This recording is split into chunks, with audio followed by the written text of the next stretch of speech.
Ever wonder how to set up grid backgrounds in eBeam Scrapbook? Did you know you can change the background of your pages to different colors or images?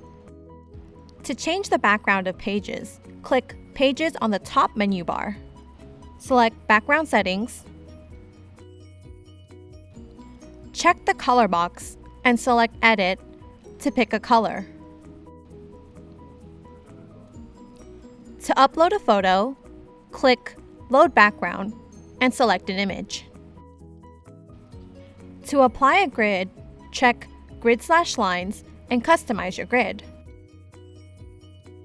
You can apply these changes to all pages or new pages by checking the following boxes. Click OK, and you're all set.